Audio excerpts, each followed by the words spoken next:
Hi guys, so I went to try this buttermilk cranberry swirl pie recipe that I found in a magazine. I made it the night before Thanksgiving. So to start off, I'm preheat the oven to 350 and I'm going to coat a 9-inch pie pan with cooking spray. I'm going to start with the crust. So for the crust, I'm going to use 7 ounces of ginger snap cookies, preferably Swedish style, which I'm going to pulse in a food processor to form coarse crumbs. Once they are formed, I'm going to add 1 large egg white and 1 tablespoon unsalted melted butter. I'm going to mix it until it's a proper consistency for pie crust, which it is now. Then I'm going to dump it in the prepared pie pan, and with damp hands, I'm going to spread it out until it's a proper shape as such. I'm going to bake it for 10 to 12 minutes. While it's baking, I'll prepare the cranberry part of the filling, which for this, in a small saucepan over medium heat, I'm going to add 1 cup of cranberries, half a cup of water, 2 teaspoons lemon juice. I'm going to cook it for about 8 to 10 minutes until most of the cranberries burst. Once that is done, I'm going to transfer it into a food processor. I'm going to puree it as such. Once that is pureed and is a proper consistency, I'm going to strain it. It says to use some strainer. This is for flour. That's all I had, but it works fine, so that's what I used. I'm going to put that on the side. In the meantime, I'm going to combine the filling part. So for the filling part, in a large bowl, I'm going to add 1 cup of sugar, 4 tablespoons of cornstarch, half a teaspoon of salt, and I'm going to combine it.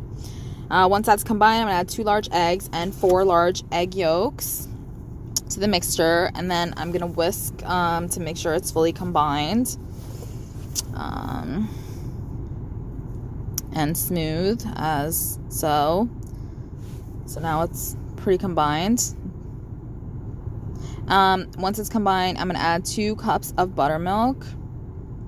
I'm going to keep whisking it, and I'm going to add 1.5 teaspoons of vanilla extract, and I'm going to mix it until it's all fully combined. Then I'm going to take 1/3 cup of that filling mixture and put it into the cranberry mixture that I prepared earlier. I'm going to whisk it until it's fully combined as such. And then the filling mixture I'm going to put in the baked pie crust that I had baked and had it cooled for about 10 minutes. And then it says to dollop the cranberry mixture onto this. I didn't really understand what dollop meant, or I tried to and failed, so after I got to this point, I should have probably just dumped it on there because it just turned out all pink anyways. But honestly, the flavor that matters, not really how it looks. I like pink, so yeah. So anyways, I should have just done this to start with because that's how it turned out. So tried to make it look all pretty, but whatever, it didn't turn out that way. But like I said, it tasted delicious. It was a hit at Thanksgiving dessert. And then you use a skewer to swirl. If you can make it, then that's great. I couldn't. So then I put it in the preheated oven, which was preheated on 350 for 1 hour, and this is how it turned out.